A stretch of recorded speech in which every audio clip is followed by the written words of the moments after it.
ನಮಸ್ಕಾರ. ನ್ಯೂಸ್ 18 ಕನ್ನಡ ಡಿಜಿಟಲ್ಗೆ ಸ್ವಾಗತ. ನಾನು ಲೋಹಿತ್ ಶಿರೋ, ನ್ಯೂಸ್ 18 ಚಿಕ್ಕೋಡಿ ಜಿಲ್ಲಾ ವರದಿಗಾರ. ಇತ್ತೀಚಿನ ದಿನಗಳಲ್ಲಿ ಹಿಂದೂ ಮುಸ್ಲಿಂ ಅನ್ನುವಂಥದ್ದೇ ಒಂದು ದೊಡ್ಡ ಸಮಸ್ಯೆ. ಹಿಂದೂ ಮುಸ್ಲಿಮರ ಭಾವೈಕ್ಯತೆ ಈ ದೇಶದಲ್ಲಿ ನಡೆಯುತ್ತಾ, ಮುಂದೆ ಬರುವಂಥ ದಿನಮಾನಗಳಲ್ಲಿ ಹಿಂದೂ ಮುಸ್ಲಿಮರು ಒಟ್ಟಿಗೆ ಬಾಳ್ತಾರ ಅನ್ನುವಂಥ ಸಾಕಷ್ಟು ಚರ್ಚೆಗಳು ಇರುವಂಥ ಸಂದರ್ಭದಲ್ಲೇ ಇಲ್ಲೊಂದು ಗ್ರಾಮದ ಮುಸ್ಲಿಂ ಕುಟುಂಬ ಒಂದು ರೀತಿ ಇಡೀ ಗ್ರಾಮಕ್ಕೆ ಮಾದರಿಯಾಗಿರ್ತಕ್ಕಂಥದ್ದು.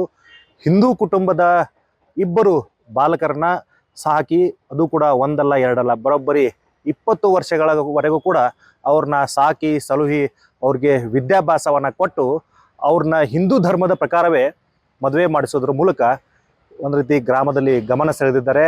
ಹಿಂದೂ ಮುಸ್ಲಿಮ ಭಾವೈಕ್ಯತೆಗೆ ಇವರು ಸಾಕ್ಷಿಯಾಗಿರ್ತಕ್ಕಂಥದ್ದು. ಸೊ ಯಾರು ಆ ಕುಟುಂಬ, ಯಾರು ಆ ಮಹಾತಾಯಿ ಅನ್ನುವಂಥ ವಿಚಾರವನ್ನು ಈ ಒಂದು ಡಿಜಿಟಲ್ ಕಂಟೆಂಟಲ್ಲಿ ನೋಡ್ತಾ ಹೋಗೋಣ. ಅದಕ್ಕೂ ಮುಂಚೆ ನೀವು ನಮ್ಮ ಚಾನಲ್ಗೆ ಮೊದಲನೇ ಬಾರಿ ಭೇಟಿಯನ್ನು ಕೊಡ್ತಾ ಇದ್ದರೆ ನಮ್ಮ ನ್ಯೂಸ್ 18 ಕನ್ನಡ ಚಾನಲ್ಗೆ ಸಬ್ಸ್ಕ್ರೈಬ್ ಆಗಿ, ಹಾಗೆ ಫೇಸ್ಬುಕ್ ಮತ್ತು ಇನ್ಸ್ಟಾಗ್ರಾಮ್ನಲ್ಲೂ ಕೂಡ ನ್ಯೂಸ್ 18ನ ಫಾಲೋ ಮಾಡಿ, ಹಾಗೆ ಈ ಒಂದು ವಿಡಿಯೋನ ಲೈಕ್ ಮತ್ತು ಶೇರ್ ಮಾಡಿ. ಇತ್ತೀಚೆಗೆ ಹಿಂದೂ ಮುಸ್ಲಿಂ ಅಂದರೆ ಸಾಕು, ಯಾವತ್ತೂ ಕೂಡ ನಾವು ಸಾಮಾನ್ಯವಾಗಿ ನೋಡುವಂಥದ್ದು ಹಿಂದೂ ಮುಸ್ಲಿಮರ ನಡುವೆ ಗಲಾಟೆ ಆಗಿದೆ, ಸಮಸ್ಯೆಗಳಾಗಿದ್ದಾವೆ ಅನ್ನುವಂಥ ವಿಚಾರಗಳನ್ನ ಇತ್ತೀಚಿನ ದಿನಗಳಲ್ಲಿ ಜಾಸ್ತಿ ಕೇಳ್ತಾ ಇದ್ದೀವಿ. ಆದರೆ ಭಾವೈಕ್ಯತೆ ಕುರಿತು ನಾವು ಯಾವತ್ತೂ ಕೂಡ ಏನಂತಂದ್ರೆ ಇತ್ತೀಚಿನ ದಿನಗಳಲ್ಲಿ ಕೇಳುವಂಥದ್ದು ಕೂಡ ಸಾಕಷ್ಟು ರೇರ್ ಆಗಿರ್ತಕ್ಕಂಥದ್ದು. ಆದರೆ ಇಲ್ಲೊಂದು ಕುಟುಂಬ ತಮ್ಮ ಇಡೀ ಜೀವನವನ್ನು ಇವತ್ತು ಅನಾಥ ಮಕ್ಕಳ ಪಾಲಿಗೆ ಮುಡುಪಾಗಿಟ್ಟು ತಮ್ಮ ಮಕ್ಕಳ ಜೊತೆಗೆ ಆ ಮಕ್ಕಳನ್ನು ಕೂಡ ಸಾಕ್ಕೊಂಡು ಅವ್ರಿಗೆ ಯಾವುದೇ ಕಾರಣಕ್ಕೂ ಕೂಡ ಅವರ ಧರ್ಮಕ್ಕೆ ಧಕ್ಕೆ ಆಗದ ರೀತಿಯಲ್ಲಿ ಆ ಒಂದು ಕುಟುಂಬ ನೋಡ್ಕೊಂಡು ಬಂದು ಇವತ್ತು 20 ವರ್ಷಗಳ ಕಾಲ ನೋಡ್ಕೊಂಡ್ಬಂದು ಇವತ್ತು ಅವ್ರಿಗೆ ಹಿಂದೂ ಸಂಪ್ರದಾಯದಂತೆ ಮದುವೆ ಮಾಡಿಸೋದ್ರ ಮೂಲಕ ಗ್ರಾಮದಲ್ಲಿ ಭಾವೈಕ್ಯತೆ ಸಂದೇಶವನ್ನು ಸಾರಿರ್ತಕ್ಕಂಥದ್ದು. ಸೊ ಈ ಒಂದು ಘಟನೆ ಬಂದ್ಬಿಟ್ಟು ಬೆಳಗಾವಿ ಜಿಲ್ಲೆಯ ಹುಕ್ಕೇರಿ ತಾಲೂಕಿನ ಬಸ್ತವಾಡ ಗ್ರಾಮದಲ್ಲಿ ನಡೆದಿರ್ತಕ್ಕಂಥದ್ದು. ಬಸ್ತವಾಡ ಗ್ರಾಮದ ಮೆಹಬೂಬ್ ನಾಯ್ಕವಾಡಿ ಹಾಗೆ ನೂರ್ಜಾನ್ ನಾಯ್ಕವಾಡಿ ಅನ್ನುವಂಥವ್ರು ಈ ಒಂದು ಭಾವೈಕ್ಯತೆಗೆ ಸಾಕ್ಷಿಯಾಗಿರ್ತಕ್ಕಂಥ ಕುಟುಂಬ. ಪ್ರಮುಖವಾಗಿ ನೋಡೋದಾದರೆ ಗ್ರಾಮದಲ್ಲಿ ಕಾಡಯ್ಯ ಪೂಜಾರ್ ಅನ್ನುವಂಥ ದಂಪತಿಗೆ ಕಳೆದ 20 ವರ್ಷಗಳ ಹಿಂದೆ 2 ಜನ ಮಕ್ಕಳು ಇರ್ತಾರೆ. ಆ ಒಂದು ಸಂದರ್ಭದಲ್ಲಿ ಈ ಕಾಡಯ್ಯ ಕುಟುಂಬ ಹಾಗೆ ನಾಯ್ಕವಾಡಿ ಕುಟುಂಬ ಇಬ್ಬರು ಕೂಡ ಒಂದೇ ಗಲ್ಲಿಯಲ್ಲಿ ಅಕ್ಕಪಕ್ಕದಲ್ಲೇ ಇರ್ತಕ್ಕಂಥವ್ರು. ಇಬ್ಬರು ಕೂಡ ಏನಂತಂದರೆ ಅನ್ಯೂನ್ಯವಾಗಿ ಬದುಕನ್ನು ಸಾಗಿಸ್ಕೊಂಡು ಬಂದಿದ್ರು. 20 ವರ್ಷದ ಹಿಂದ್ಗಡೆ ಆ ಕಾಡಯ್ಯ ಕೂಡ ಡ್ರೈವಿಂಗನ್ನು ಮಾಡ್ತಾಯಿದ್ರು. ಅದೇ ರೀತಿ ಇವತ್ತು ಮೆಹಬೂಬ್ ನಾಯ್ಕವಾಡಿಯವರು ಕೂಡ ಏನಂತಂದರೆ KSRTCಯಲ್ಲಿ ಚಾಲಕರಾಗಿ ಸೇವೆಯನ್ನು ಸಲ್ಲಿಸ್ತಾ ಇದ್ರು.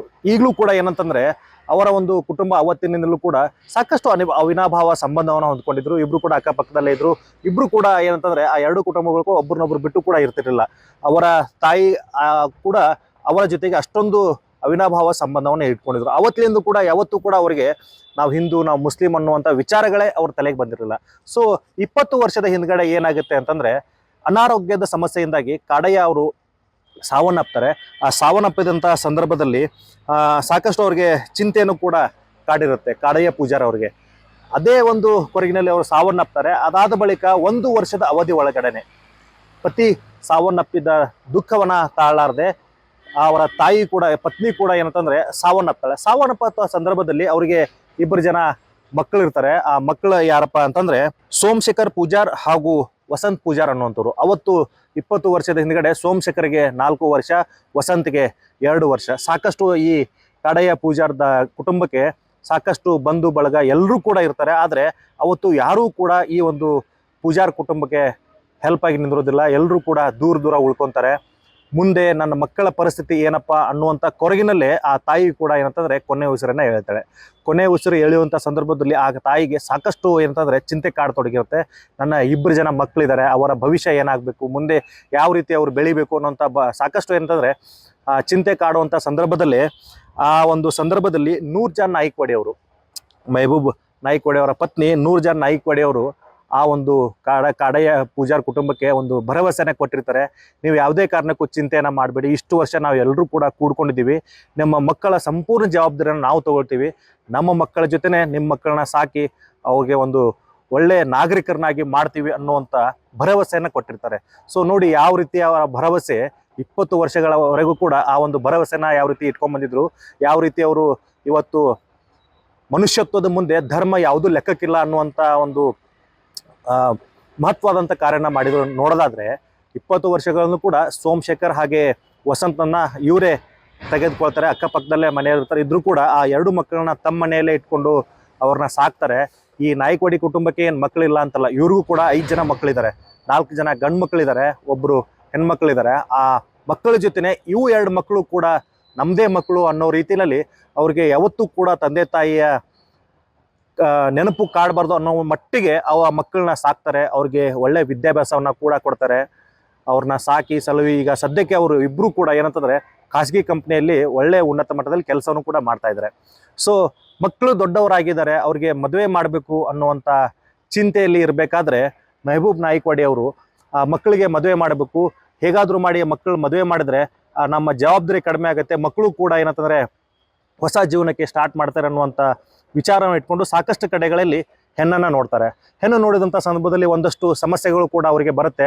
ಯಾಕಂತಂದರೆ ಮಕ್ಕಳು ಹಿಂದೂ ಇರಬಹುದು, ಆದರೆ ಮುಸ್ಲಿಂ ಮನೆಯಲ್ಲಿ ಅವರು ಬೆಳೆದಿದ್ದಾರೆ ಅನ್ನುವಂಥ ಒಂದಷ್ಟು ಅಪವಾದಗಳು ಕೂಡ ಕೇಳಿ ಬರ್ತವೆ. ಆದರೆ ಮೆಹಬೂಬ್ ಅವರು ಇದಕ್ಕೆ ಸೋಲನ್ನು ಒಪ್ಕೊಳ್ಳೋದಿಲ್ಲ. ಯಾವುದೇ ಕಾರಣಕ್ಕೂ ನಾನು ನಮ್ಮ ಧರ್ಮದ ಪ್ರಕಾರ ಅವ್ರಿಗೆ ಏನೂ ಕೂಡ ಮಾಡಲ್ಲ, ಅವರ ಹಿಂದೂ ಧರ್ಮದ ಪ್ರಕಾರನೇ ಅವ್ರಿಗೆ ಮದುವೆ ಮಾಡ್ತೀನಿ ಅನ್ನುವಂಥ ವಿಚಾರಗಳನ್ನ ಇಟ್ಕೊಂಡು ಬೇರೆ ಬೇರೆ ಕಡೆ ಹೆಣ್ಣನ್ನು ನೋಡ್ತಾರೆ. ಕೊನೆಗೆ ಪೂನಾ ಮೂಲದ ಯುವತಿಯೊಟ್ಟಿಗೆ ಈಗ ಮದುವೆ ಆಗಿರ್ತಕ್ಕಂಥದ್ದು. ಮದುವೆ ಆಗೋಂಥ ಸಂದರ್ಭದಲ್ಲೂ ಕೂಡ ಅವರು ನೇರವಾಗಿ ಹೇಳ್ತಾರೆ, ಈ ಥರ 20 ವರ್ಷದ ಹಿಂದ್ಗಡೆ ಅವರ ತಂದೆ ತಾಯಿ ತೀರ್ ಹೋಗಿದ್ದಾರೆ, ನಾವೇ ಅವರಿಗೆ ಎಲ್ಲವನ್ನು ಕೂಡ ನಾವು ಸಾಕಿದ್ದೀವಿ, ಆದರೆ ಅವರ ಧರ್ಮವನ್ನು ಕೂಡ ನಾವು ಯಾವತ್ತೂ ಕೂಡ ಅವ್ರನ್ನ ಬಿಟ್ಕೊಟ್ಟಿಲ್ಲ.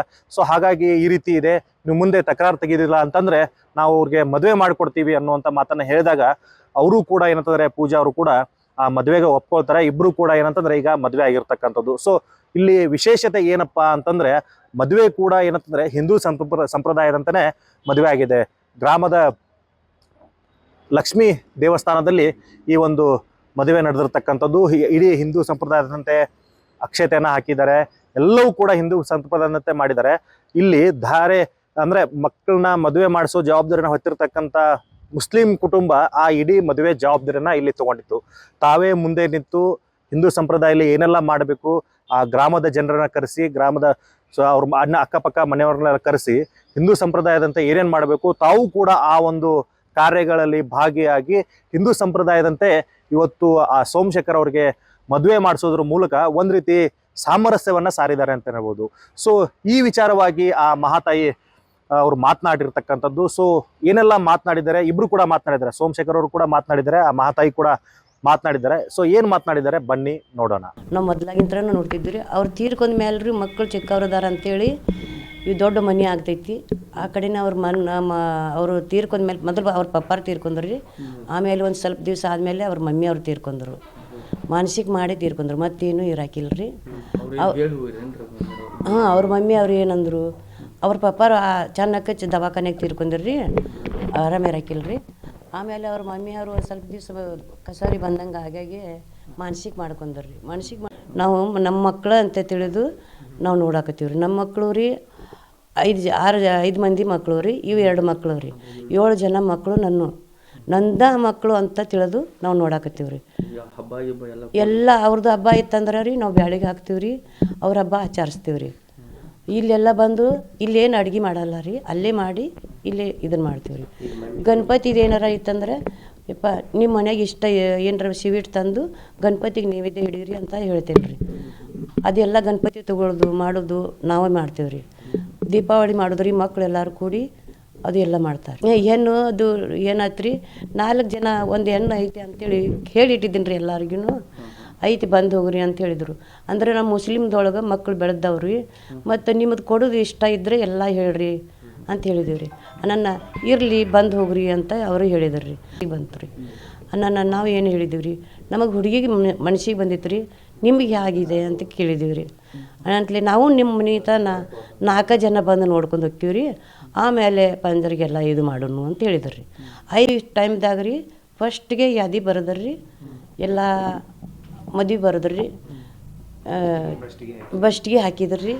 ಆಮೇಲೆ ಅವ್ರ ಪರಂಪರೆ ಹೆಂಗೈತ್ರಿ, ಅದು ಹಿಂದೂ ಮುಸ್ಲಿಮ್ದಾಗ ಎಲ್ಲ ಸಂಪ್ರದಾಯ ಅವು ಹಿಂದೂದು ಹೆಂಗೈತ್ರಿ ಅದೇ ರೀತಿ ನಾ ಮುಂದೆ ನಿಂತು ಅಲ್ಲೇ ಆ ಪಂಡಿತರಂತೆಗೆ ಕುಂತ್ರಿ ನನ್ನೆಲ್ಲ ಅವ್ರು ನನ್ನ ಕೈಲಿಂದ ಮಾಡಿಸಿದ್ರು, ನಮ್ಮ ಮನೆಯವರು ನನ್ನ ಕೈಲಿಂದ ಮಾಡಿಸಿದ್ರು. 20 ವರ್ಷದಿಂದ ನಮ್ದು ಅವ್ವ ಅಪ್ಪ ಇದ್ದಂಗೆ ಅವರ ನಮಗೆ ನೋಡ್ಕೊತ ಬಂದಾರ್ರಿ. ಮೊದಲಿಂದ ನಮ್ಮ ಮಮ್ಮಿ ಹೇಳಿದ್ದು ಒಂದ ಮಾತಿಗೆ ಅವ್ರು ಆ ಮಾತಿಗೆ ನಿಂತು ನನ್ನ ಮದುವೆಗಿದ್ದು ಎಲ್ಲ ಮಾಡಿಸ್ಯಾರು.